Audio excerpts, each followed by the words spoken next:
School yegotoka asensemelia mukuru kwa Ruben Embakasi South ime county ya Nairobi nigo chiburaburu cha nyakaba chikwane kigwa kubatkana amonakelia egati ya abaibori banyakaba gwesokia na otemna niribuya serikali guchia gwesona gati igoro yokobekwa kwa abalimu abaya abwa abaibori batatageti nigo babirwa kuboria serikali gweterase wizara semigosona gati mninchiremo yokobakonya.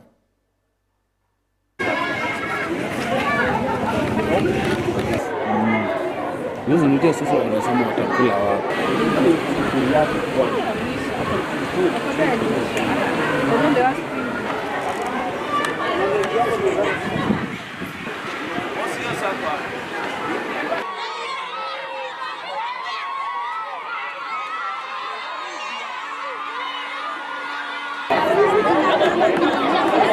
What is that about the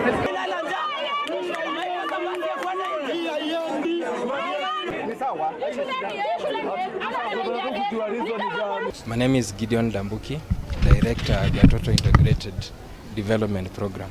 And what we saw somewhere in December is the local chief, the area chief, coming into the school when we had a BOM meeting and telling us the school is public, what are you doing here? And then we are surprised.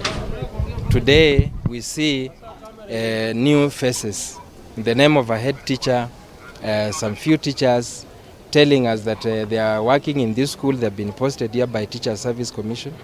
This is quite saddening to an institution that has existed for the last 30 years. I'm looking at the fate of their 1,000 students. We know this has been informed by malicious attitude with selfish interests.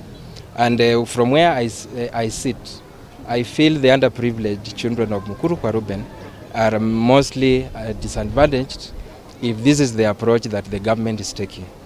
I would call it a forceful takeover. Mimi naitwa Roda na mimi ni social worker. Nimekuwa hapa zaidi ya miaka 25. Tumekuwa hapa Ruben Center ikienda. Tumekuwa hapa shule nyingi zikienda kwa serikali. Lakini kulikuwa na dialogue, maelewano ambapo waliketi pamoja na wakaamua NGO plus the government should partner. But this time imeenda the other way round. Imeenda kinyume na sisi administration kuhusishwa.